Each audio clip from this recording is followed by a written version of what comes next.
एक गांव में एक किसान रहता था। वह बहुत ही ईमानदार और मेहनती था। उसे जानवरों से बहुत प्यार था, इसलिए उसने अपने घर में ही बहुत सारी गाय और भैंस को पाल रखा था। उन्हीं का दूध बेचकर वह अपना जीवन यापन करता था। एक बार किसान ने एक कुत्ते और एक खरगोश को पाल लिया।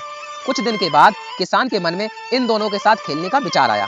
इस विचार से वह दोनों को एक खेत पर लेकर गया और उसने खेत में बहुत सारे छेद कर दिए। उन्हीं में से किसी एक छेद में हड्डी और गाजर छुपा दी। अब उसने कुत्ते और खरगोश को बुलाकर कहा कि तुम में से जो भी पहले हड्डी और गाजर ढूंढ कर लाएगा उसे मैं इनाम दूंगा। खरगोश बहुत ही आशावादी था। उसे पूरी उम्मीद थी कि वह हड्डी को और गाजर को ढूंढ ही निकालेगा। वही कुत्ता बहुत ही निराशावादी था। कुत्ता मन ही मन सोच रहा था कि यह क्या मजाक है, इतने बड़े खेत में भले कोई हड्डी और गाजर कैसे ढूंढ सकता है। यही सोचकर कुत्ता खेत में बने एक बड़े से छेद के पास बैठ गया। वहीं खरगोश पूरे जोश के साथ खेत में गाजर ढूंढने में लग गया।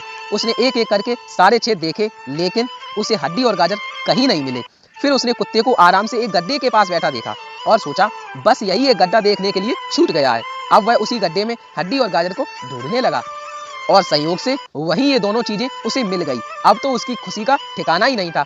कुत्ते की निराशावादी सोच ने उसे बड़े आराम से हारने दिया और खरगोश को आराम से जीतने दिया।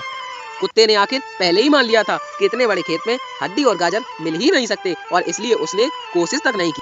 तो दोस्तों, हमें इस कहानी से ये सीख मिलती है कि हम में से कई लोग भी इसी तरह की निराशावादी सोच के कारण प्रयास करने से डरते हैं और कठिनाइयों से भागते हैं, जबकि हो सकता है कि समस्या का समाधान बिल्कुल हमारे करीब हो। तो दोस्तों, जीवन में आशावादी बने, निराशावादी